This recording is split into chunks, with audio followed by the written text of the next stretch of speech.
नमस्कार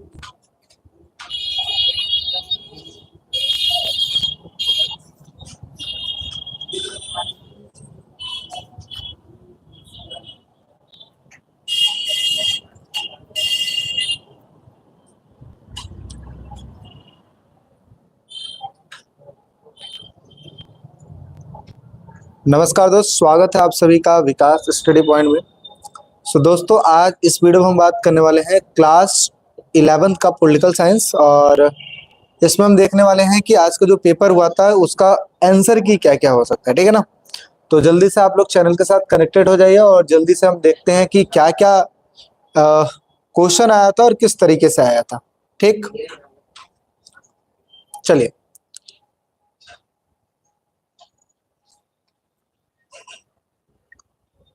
बस एक मिनट दीजिएगा।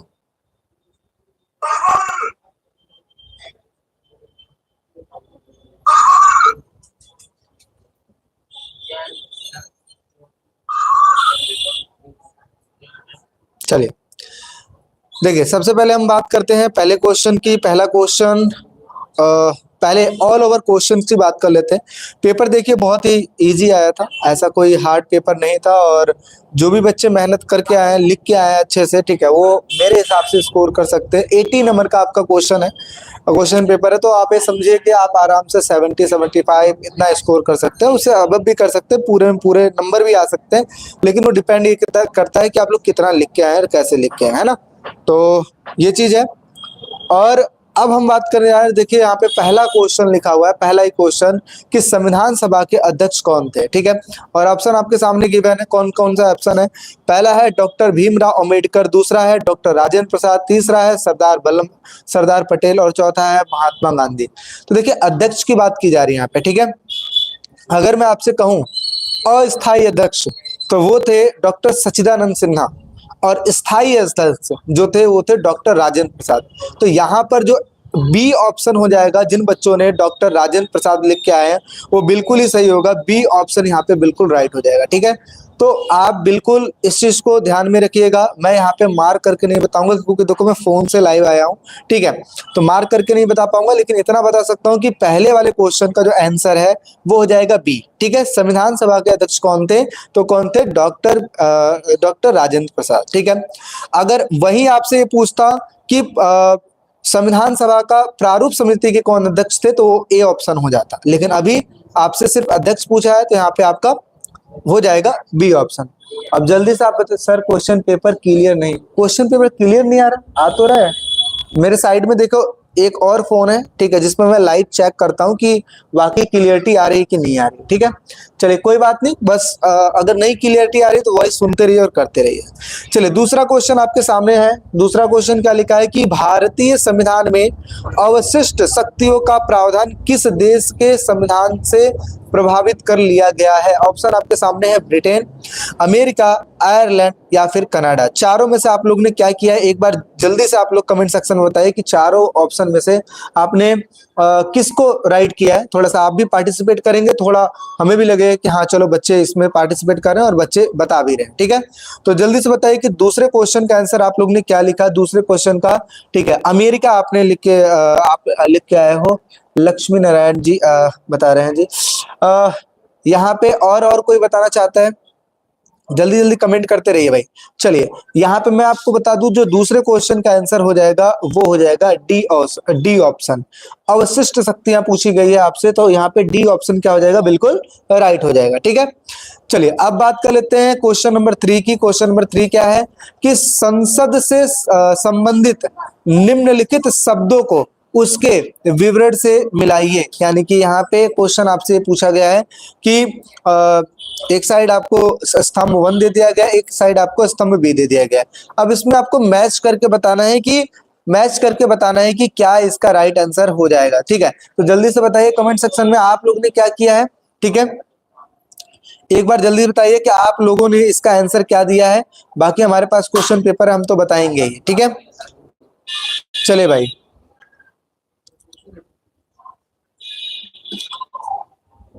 चलिए यहाँ पे ऑप्शन की अगर मैं बात करूं, ठीक है, ऑप्शन आपके सामने बहुत सारे गिवन थे, आपने जो किया होगा किया ही होगा, लेकिन यहाँ पे जो करेक्ट जो आंसर हो जाएगा वो कौन सा होगा? देखिए, धन विधेयक प्रस्तुत किया जाता है कहाँ? लोकसभा में प्रस्तुत किया जाता है, तो तीसरे का डी ऑप्शन। तो अब तीसरे का डी देखिए किस में दिया है, पहले वाले में दिया हुआ है तीसरे का डी, और लास्ट वाले में दिया है। अब कंफ्यूजन यही है कि पहला वाला है कि डी वाला है।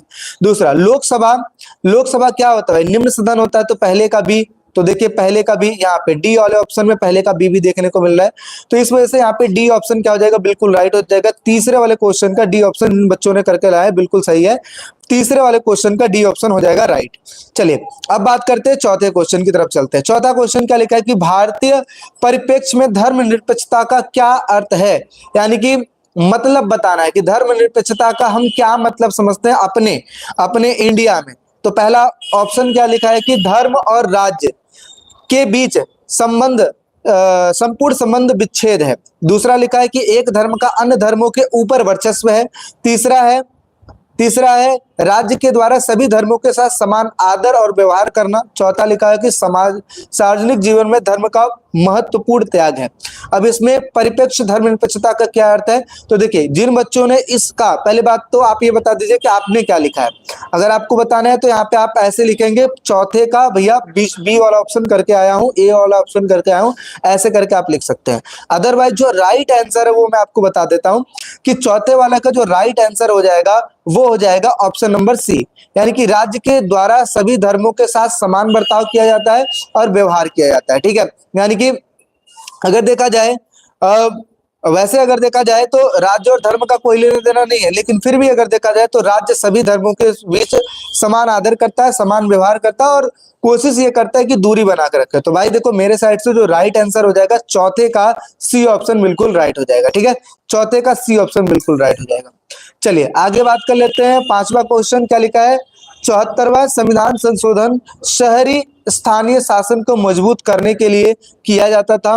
दूसरा ऑप्शन लिखा हुआ है कि 74वें संविधान संशोधन के द्वारा ग्रामीण स्तर पर ग्राम सभा की स्थापना की गई थी।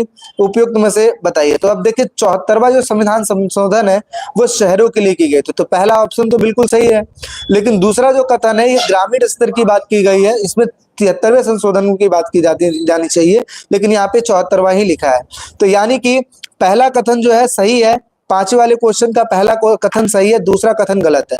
तो यहाँ पे सी ऑप्शन जिन बच्चों ने किया होगा कथन सी, ठीक है, बिल्कुल ही राइट हो जाएंगे। कथन सी ए कथन 1 सही है, कथन बी मतलब दूसरा कथन गलत है। ठीक है, चलिए अब बात करते हैं छठे क्वेश्चन की। क्या लिखा है कि निम्नलिखित को उनके गठन के कार्यक्रम के अनुसार व्यवस्थित कीजिए। ठीक है, तो यहाँ पे अगर मैं बताऊं तो यहाँ पे ये क्वेश्चन थोड़ा सा ट्रिकी है और यहाँ पे कंफ्यूजन थोड़ा सा क्रिएट होता है। क्या क्रिएट होता है? जैसे अगर मैं बात करूं यहाँ पे पहला लिखा है कुछ राज्यों के द्वारा महिलाओं के लिए पंचायत में 50% आरक्षण का प्रावधान लागू किया गया। स्टार्टिंग में तो 33% था, लेकिन आगे चल के कुछ राज्यों में 50% लागू किया गया। तो मे बी ये जो डेट है 2007 के आसपास का डेट है, तो यहाँ पे पहले का आप याद करके रखिएगा 2007। ठीक है, दूसरा है पंचायती राज्य को संवैधानिक दर्जा कब दिया गया था? तो 1992 में बात चली थी, 1993 में संवैधानिक दर्जा दे दिया गया था, तो यहाँ पे 1993 हो जाएगा। तीसरा वाला जो है पंचायती राज की द्वितीय जो प्रणाली है ये कब की गई थी? तो 1997 में की गई थी, सॉरी 1997 में। और चौथा है पंचायती राज की त्रिस्तरीय प्रणाली 1992 या 3 में ही इस चीज को किया गया था। तो ऑलमोस्ट देखो भाई, मैं अपने हिसाब से जो मैचिंग करके मैं बता रहा हूँ, ठीक है, वो मैच मेरे अकॉर्डिंग तो इसमें नहीं हो रहा है। जो भी ऑप्शन गिवन दिया गया है उसके अकॉर्डिंग मैच नहीं हो रहा है मेरे हिसाब से। अगर देखा जाए तो यहाँ पर जो मैंने बताया तीसरा, चौथा, दूसरा और पहला होना चाहिए। तो यहाँ पे देखिए लास्ट में पहला, क्योंकि 2007 में हुआ था पहला वाला। तो देखिए यहाँ पे सिर्फ डी ऑप्शन ऐसा है जिसमें ए जो है लास्ट में दिया हुआ है। ठीक है, तो मेरे हिसाब से यहाँ पर ऑप्शन जो मेरे हिसाब से होना चाहिए वो डी होना चाहिए। अदरवाइज जो मैंने ऑप्शन बनाया है तीसरा, चौथा, दूसरा और पहला, वो इसमें गिवन नहीं है। तो मैं यहाँ पे डी ऑप्शन के साथ जाना चाहूंगा, और बाकी या डी सही हो सकता है, मे बी एक बार और क्रॉस चेकिंग कर लेना अपने हिसाब से, वैसे डी ही सही हो सकता है। ठीक है, नहीं तो अगर इसमें तीसरा, चौथा, दूसरा और पहला दिया होता तो बिल्कुल सही होता। ठीक है, चलिए सातवें क्वेश्चन की बात करते हैं कि गलत जोड़ पहचानिए। तो गलत जोड़ा कौन सा है? तो देखिए पहला लिखा है कि संयुक्त सत्र साधारण विधेयकों पर विवाद सुलझाने के लिए बुलाया जाता है। दूसरा, राष्ट्रपति राज्य की अध्यक्षता करता है। देखो, राष्ट्रपति राज्यसभा की अध्यक्षता करता है, बिल्कुल गलत है, क्योंकि यहाँ पे अध्यक्षता करने के लिए किसको बनाया गया है? उपराष्ट्रपति को बनाया गया है। तो यहाँ पे जो बी ऑप्शन हो जाएगा वो क्या हो जाएगा? गलत हो जाएगा। ठीक है, बी ऑप्शन जो हो जाएगा वो गलत हो जाएगा। तो जिन बच्चों ने 7वें का बी ऑप्शन लगाया बिल्कुल सही हो जाएगा। ठीक है, क्योंकि गलत जोड़े को हमें पहचानना है, तो यहाँ पे गलत जोड़ा सिर्फ राष्ट्रपति राज्यसभा की अध्यक्षता करते हैं, गलत हो जाएगा। ठीक है, तो बी ऑप्शन जिन बच्चों ने लगाया है वो सही है। आगे बात करते हैं 8वां क्वेश्चन की। क्या लिखा है? 91 संशोधन अधिनियम के तहत मंत्रिपरिषद के आकार को लोकसभा के कुल सदस्यों की संख्या का डैश प्रतिशत तक सीमित कर दिया गया था। तो इसका क्या ऑप्शन हो सकता है? भाई देखिए, ये जो 91वां संशोधन किया गया था 2003 में किया गया था, और इसका जो राइट आंसर हो जाएगा, जिन बच्चों ने 8वें का 15वां लगाया है, मतलब 15% लगाया, वो बिल्कुल सही हो जाएंगे। यानी कि 8वें का सी ऑप्शन बिल्कुल राइट देखने को मिलेगा। 8वें का सी ऑप्शन बिल्कुल राइट देखने को मिलेगा। ठीक है, 8वें का सी ऑप्शन। चलिए आगे बात कर लेते हैं 9वें क्वेश्चन की। तो 9वां क्वेश्चन कौन सा है? क्या लिखा है कि डैश डैश डैश को राजनीतिक शास्त्र का पिता माना जाता है। तो राजनीतिक शास्त्र का जो पिता माना जाता है, ठीक है, मे बी इसका सी ऑप्शन राइट होना चाहिए। सी ऑप्शन राइट है, क्योंकि राजनीति के जो पिता यानी कि जनक के रूप में जाने जाते हैं वो अरस्तु जाने जाते हैं। तो यहाँ पे सी ऑप्शन क्या हो जाएगा? राइट हो जाएगा। ठीक है, यहाँ पे एक बार मैं और आपको रिपीट करके बता देता हूँ कि क्या क्या आंसर सही है। पहले वाले क्वेश्चन का आंसर मैंने बताया था, बी ऑप्शन बिल्कुल राइट हो जाएगा। दूसरे वाले क्वेश्चन का जो आंसर राइट हो जाएगा वो होगा आपका कनाडा, यानी कि डी ऑप्शन। तीसरे वाले को जो राइट आंसर हो जाएगा वो हो जाएगा डी ऑप्शन राइट। चौथे वाले का जो राइट आंसर होगा वो होगा सी ऑप्शन राइट होएगा। ठीक है, चौथे वाले का 5वें वाले का क्या है? सी ऑप्शन राइट हो जाएगा।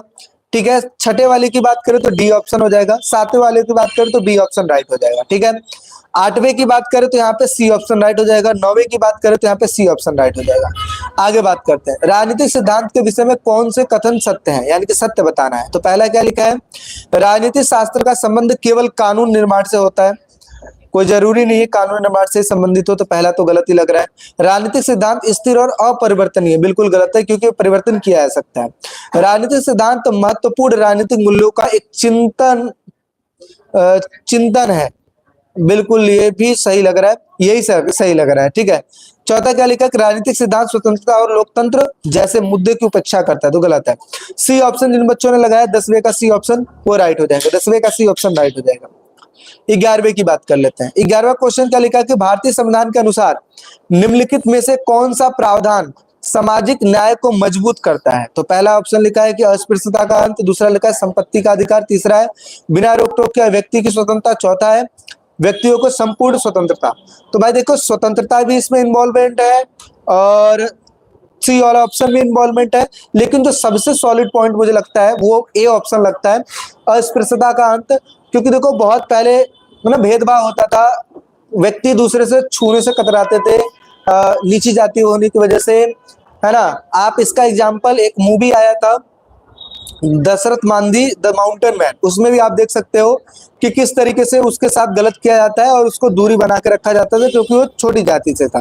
ठीक है, तो मे भी अगर अस्पृश्यता का अंत जो है ये सामाजिक न्याय का बहुत ही बढ़िया एग्जाम्पल है, इस वजह से ए ऑप्शन बिल्कुल राइट हो जाएगा। 11वें का ए ऑप्शन बिल्कुल राइट हो जाएगा। ठीक है, जिन बच्चों ने ए लगाया 11वें का बिल्कुल राइट हो जाएगा। ठीक है, चलिए आगे बात करते हैं भाई। 12वें क्वेश्चन का आंसर देख लेते हैं। तो इसमें अभिकथन और कारण दिया हुआ है। तो देखिए क्या लिखा है कि भारतीय राज्य किसी विशेष धर्म का पक्ष नहीं लेता है, बिल्कुल सही है, किसी विशेष धर्म का पक्ष बिल्कुल नहीं लेता है। दूसरा लिखा है कि भारत में धर्मनिरपेक्षता व्यक्तियों को किसी भी धर्म का पालन और प्रचार और प्रसार करने की अनुमति देता है, बिल्कुल सही है, मतलब दोनों ही सही है। लेकिन एक में राज्यों की बात की जा रही है कि भारत का राज्य किस तरीके से पक्षपात नहीं करता है, और दूसरे में व्यक्तियों की बात की जा रही है। तो यहाँ पर मेरे हिसाब से यहाँ पे बी ऑप्शन जिन बच्चों ने लगाया बिल्कुल सही होगा, बी ऑप्शन, क्योंकि एक में राज्यों की बात हो रही है, एक में व्यक्तियों की बात हो रही है। ठीक है, हालांकि राज्य व्यक्तियों से बनता है, लेकिन फिर भी जो जहां तक मुझे लगता है कि यहाँ पर 70% जो चांसेज है सॉरी 90% जो चांसेज है बी ऑप्शन सही होगा और 80% चांसेज है कि ए वाला सही हो सकता है। तो यहाँ पे बी ऑप्शन के तरफ मैं जाना चाहूंगा, बी वाला ऑप्शन बिल्कुल राइट हो सकता है। ठीक है, चलिए अब बाकी अगर क्वेश्चनों की अगर मैं बात करूं, 13वां क्वेश्चन पंचायती राज व्यवस्था, इजी क्वेश्चन है। नागरिकों के मौलिक कर्तव्यों के बारे में, अस्पृश्यता के बारे में, राजनीतिक सिद्धांत कल ही रिवीजन कराया था। भारतीय संघवाद और अमेरिकी संघवाद में क्या अंतर है, तो इसमें आप ये लिख सकते हैं कि भारतीय संघवाद में एकहरी नागरिकता है और वहां पे अमेरिका में दोहरी नागरिकता है। भारत में हमने संसदीय व्यवस्था को अपना रखा है और वहां पे संसदीय व्यवस्था मतलब वहां पे आदेशात्मक शासन व्यवस्था अपना रखा है। भारत में क्या है, प्रधानमंत्री जनता पसंद करके चुनती है और वहां पे प्रधानमंत्री जैसा कुछ है ही नहीं, है ना, राष्ट्रपति को चुना जाता है। इस तरीके से आप करके लिख सकते थे। ठीक है, जनहित याचिका बिल्कुल सही है, जनहित याचिका लोगों के लिए बनाया गया था और इसकी वजह से लोगों को न्याय मिलता है और लोकतंत्र के लिए बहुत ही अच्छी चीज है। ठीक है, और इस तरीके से क्वेश्चन बहुत अच्छे आए थे। सबसे पहले हम कार्टून की बात कर लेते हैं क्योंकि एमसीक्यू वाले ज्यादा वो हैं। तो देखिए क्या लिखा है, कार्टून। ये कार्टून मैंने करवाया है और मैं भी कल ऑफलाइन बच्चों को मैं जब पढ़ा रहा था तो उसमें मैंने ये चीज करवाया था। और क्या लिखा है कि इस कार्टून का मुख्य विषय क्या है। भाई देखो, ये कार्टून जो दिखाया दे रहा है, ये क्या दे रहा है, जिसमें जिसमें कहीं ना कहीं चुनाव की बात की जा रही है, क्योंकि चुनाव के समय में चुनाव एक तरीके से त्योहार के नजर आता है। तो यहाँ पे पहले वाले का जो ऑप्शन हो जाएगा बी ऑप्शन बिल्कुल सही हो जाएगा। चुनाव की तैयारी, यहाँ पे जिन बच्चों ने पहले का बी लगाया है वो बिल्कुल सही हो जाएंगे। 24वें का पहले का बी। दूसरी अगर बात करते हैं 24वें का दूसरे का देखा जाए तो कार्टून में लोकतांत्रिक प्रक्रिया कौन सा पहलू दर्शाया गया, तो कौन सा पहलू दर्शाया गया है। पहला ऑप्शन लिखा है कि मतदाता जागरूकता, दूसरा लिखा है चुनाव के दौरान राजनीतिक प्रतिस्पर्धा, तीसरा है शासन में नागरिकों की भागीदारी, चौथा है चुनाव में मीडिया की भूमिका। तो यहाँ पर बी वाला ऑप्शन बिल्कुल राइट होगा। चुनाव के दौरान राजनीतिक प्रतिस्पर्धा, इसमें दिखाया जाता है कि एक राजनीति किस तरीके से लोग एक दूसरे के साथ वो करते हैं। इट मीन्स प्रतिस्पर्धा करने के लिए पैसा बांटते हैं, कई बार वस्तु बांट देते हैं, कई बार ऐसा भी होता है कि आश्वासन देते हैं कि हम ऐसा कर देंगे वैसा कर देंगे, उस तरीके की चीजें। तो यहाँ पे आपका दूसरे का बी वाला ऑप्शन बिल्कुल राइट हो जाएगा। आगे बात करते हैं तीसरा, दर्शित कार्टून किस दशक का है, तो ये दो दशक है भाई, 1940 का नहीं है, 1950 का दशक है। तो यानी कि बी ऑप्शन इसका राइट हो जाएगा, 1950 का दशक, क्योंकि ये 1957 में बनाया गया था शायद। ठीक है, आगे अगला लिखा है कार्टून का संबंध है, किससे संबंधित है, द्वितीय आम चुनाव से, चौथा आम चुनाव से, पांचवा आम चुनाव या छठा आम चुनाव। भाई देखो, जो मेरा अनुमान मानता है, क्योंकि देखो ऐसे ऐसे क्वेश्चन, जो ये वाला लास्ट वाला क्वेश्चन है थोड़ा कंफ्यूजन क्रिएट करने वाला है, क्योंकि देखो अक्सर हर चुनाव में ऐसी ऐसी चीजें देखने को मिल जाती है। लेकिन फिर भी यहाँ पे अगर पूछा जाता है कौन सा आम चुनाव, तो देखो पहला जो आम चुनाव हुआ था 1952 में हुआ था और उस समय कांग्रेस सबसे बड़ी पार्टी थी और वो जीत गई थी। ठीक है, और एक बार नहीं बल्कि 3 बार लगातार जीती थी, बढ़िया वोट जीती थी। ठीक है, तो इस तरीके से तीसरे चुनाव तक तो कुछ भी नहीं कह सकते। चौथा आम चुनाव 1967 में हुआ, इंदिरा गांधी प्रधानमंत्री बनी थी, उसमें भी कुछ ऐसा नहीं हुआ। पांचवें वाले में हो सकता है, क्योंकि 1971 में जब चुनाव हुआ था तो उसमें ऐसी चीजें हुई थी, तो पांचवा जो आम चुनाव है उसमें ऐसी चीजें थी। तो यानी कि चौथे का सी ऑप्शन बिल्कुल राइट हो जाएगा। कार्टून में चौथे का सी ऑप्शन बिल्कुल राइट हो जाएगा। जिन बच्चों ने सी किया है वो बिल्कुल राइट होंगे। ठीक है, चलिए आगे बात करते हैं 25वें का। 25वां आपको देखिए यहाँ पे लिखा हुआ है, हाँ, तो आपको ये जो तालिका बनी हुई है, तालिका आपको एग्जाम में अपने पेपर में बनाना था। और बाकी देखिए क्वेश्चन क्या पूछा है, वह राज्य जहां सबसे पहले गैर कांग्रेसी सरकार बनी थी। तो कहां बनी थी गैर कांग्रेसी सरकार, तो गैर कांग्रेसी सरकार बनी थी यहाँ पे डी ऑप्शन हो जाएगा, यानी कि पहले का डी ऑप्शन राइट हो जाएगा।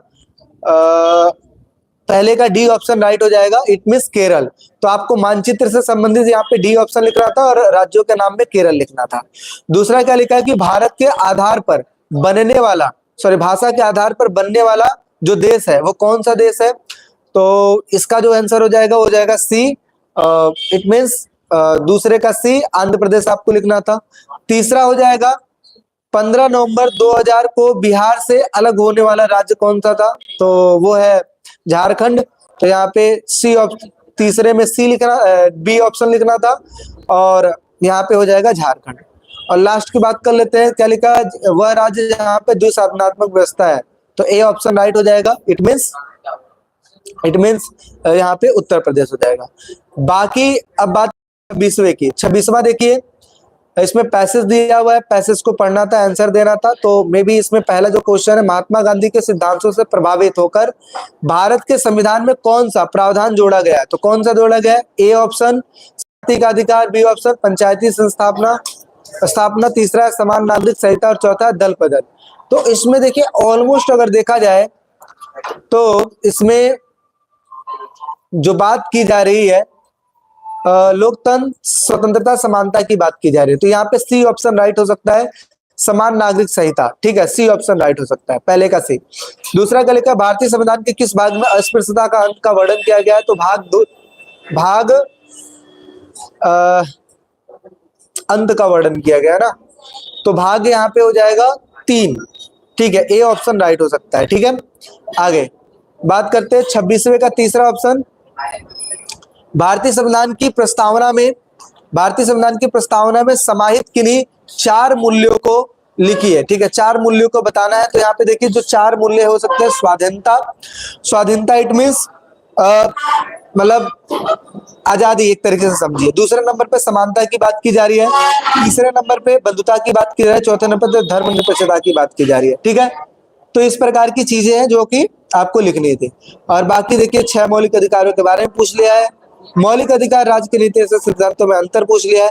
बाकी देखिए मॉर्निंग में हो सकता है मैं वीडियो एक लेके आऊं जिसमें मैं आपको ये बताऊं कि अब कल का जो पेपर होएगा, खासकर कल वाले बच्चों के लिए, वो क्या क्या चीजें इंपॉर्टेंट हो सकती है। ठीक है ना भाई, चलिए तो इस तरीके से आप लोग चैनल पे बने रहे। तो बहुत बहुत धन्यवाद आपका, और सारी चीजों का आपने करेक्शन कर भी लिया होगा।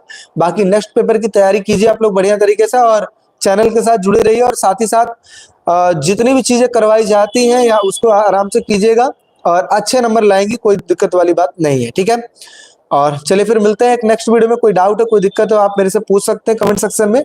और अगर किसी क्वेश्चन में अगर आपको लग रहा है कि इसका आंसर ये हो सकता है, तो आप भी वो भी बता सकते हैं, एक बार हम क्रॉस चेकिंग कर लेंगे। चलिए फिर मिलते हैं एक नेक्स्ट वीडियो में, अभी के लिए फिर टेक केयर, बाय बाय।